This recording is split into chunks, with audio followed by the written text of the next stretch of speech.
the agenda is my report.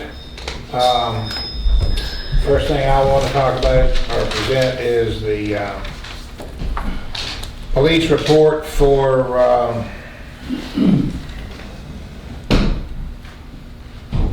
August 10th through September the 10th.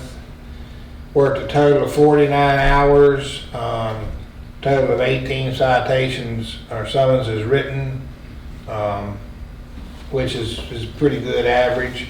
Plus they, have stepped up the patrols at the parks and actually spending more time in the communities, visiting with folks and letting people know that there's a police presence down here. So appreciate everything y'all are doing for us. Second thing I want to do tonight is to welcome and recognize Clifton Forge Mayor Jeff Irvin and Clifton Forge Vice Mayor Pam Marshall. She's here in 2 capacities tonight, but I appreciate the support that it shows and the fact that y'all are willing to take time to come down here and support us and listen to what we've got going on. So we appreciate that from both of you. I really don't have a whole lot tonight. The first thing is a small thing. I know we're in the fall of the year. It's transition time from summer to cooler weather. The flags on 220 on Market Avenue will transition from our summer flags into the winter flags first week in November. Yes, right? Tentatively it is scheduled for November the 4th.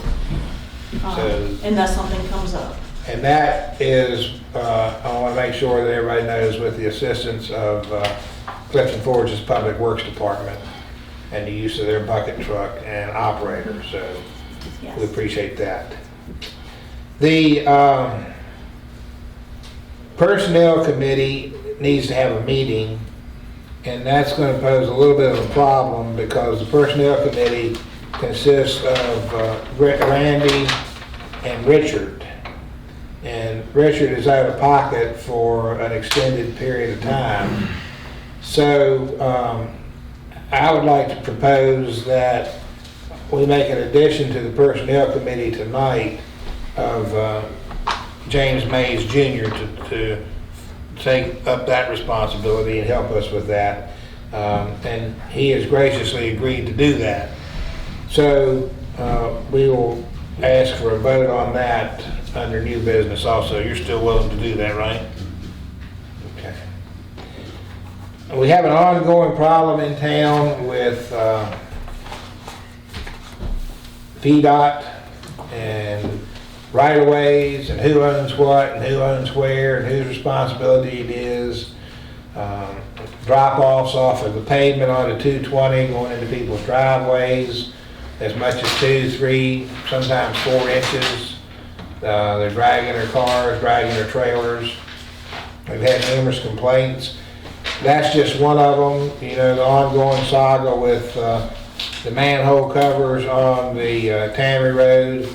That's another problem area that we've been working on. So yesterday afternoon, we had a citizen come in about to drop off in front of his house, and felt like he'd been getting a runaround from everybody. He said he contacted 2 different people or 3 different people from VDOT, got 3 different answers to the question. One was, well, VDOT doesn't own anything but the pavement and 2 feet on each side of the pavement, which is not accurate. The other was, well, we realize there's a problem. Yes, you have a problem. We don't have any money to fix the problem. And the third was just no response at all. He left messages and nobody called him back. And that's pretty much the same dilemma we're up against on a lot of things. So I reached out yesterday afternoon again to Delegate Terry Austin while I was here. And I actually got to talk directly to Delegate Austin on the phone yesterday. He assured me that he would be in touch with VDOT to address these issues and address our needs down here. Wendy heard the conversation. It was a positive conversation. Do you know if our resident received any information today from them? I have not heard anything. But he assured us that he would let us know that when he did get confirmation from Delegate Austin about what was going to happen. And he also left it with me, Terry Austin also left it with me, you have my cell phone number, call me anytime, and I'll help you with any issues that you have. So we've got our foot in the door, and I think we're going to see some assistance coming down and get some help with these ongoing issues. Because it's drainage issues, it's safety issues, and it's just pass the buck until somebody finally gets tired of the buck being passed and steps in and fixes it.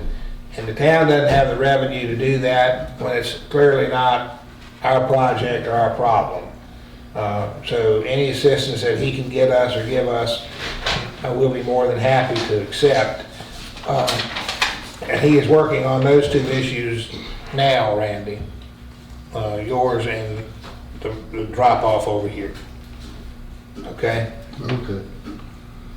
Well, I called and put in another complaint, and I hadn't heard nothing back from them. Except I got a number. Not a claim number or Yeah. a complaint number. And then the last thing I have on my report tonight is the cat issues. It's an ongoing saga, ongoing issue with the town. The major issue or problem area now seems to be focused between 8th Street and 9th Street on Market Avenue, circling back around to Commerce. We talked about this at the work session. As everybody knows, Allegheny County doesn't have a cat ordinance. And they only maintain a certain number of cages at the Humane Society for cat surrender. When those cages are full, they're full. And they can't take any more cats from any localities. The animal control officer, Todd Elstock, has worked pretty good with one of the residents in this block that's been affected. And he allowed them to bring 4 kittens one day last week. Told them that 2 days later they could bring 4 more kittens or a full-grown cat. I don't know whether they were able to trap the cat and take it or not, do you? I do not know. And then he would be able to do the same thing 2 days this week. And then he referred me to a program that's being developed locally, and it's called a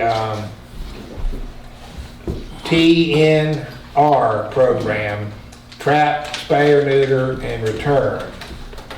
And it's going to be governed by Valley View Pet Rescue and Pet Center up in Ridge Patch. Amy Washburn is the owner of that facility.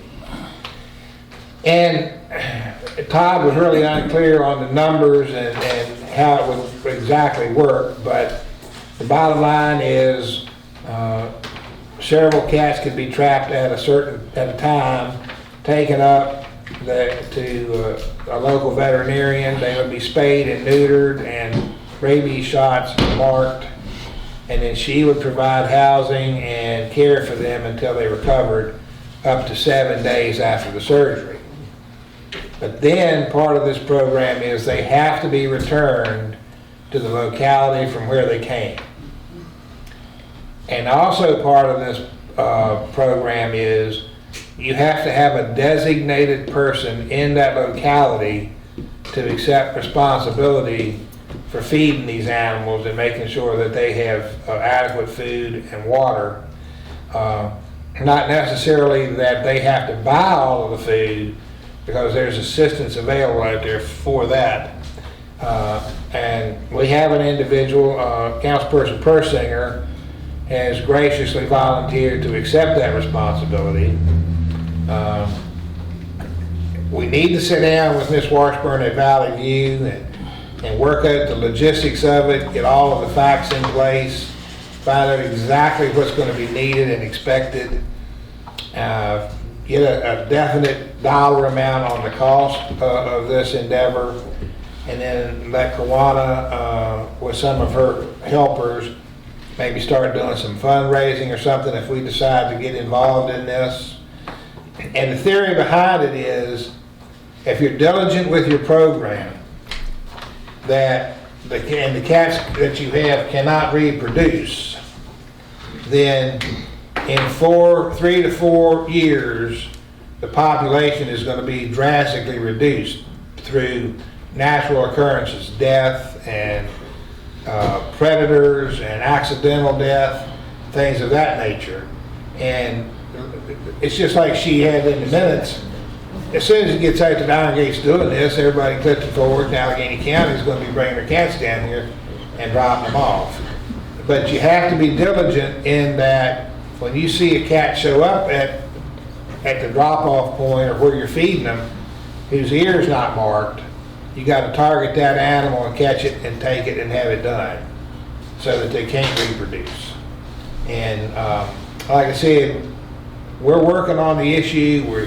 We've pursued so many options in the past 4 or 5 years about the cat population and what to do with them, and we've run into so many closed doors and disappointments. I'm kind of hesitant to be too optimistic, but this at least sounds like it's a new program. We'd be getting in early and getting started with it, and hopefully be able to do something for that.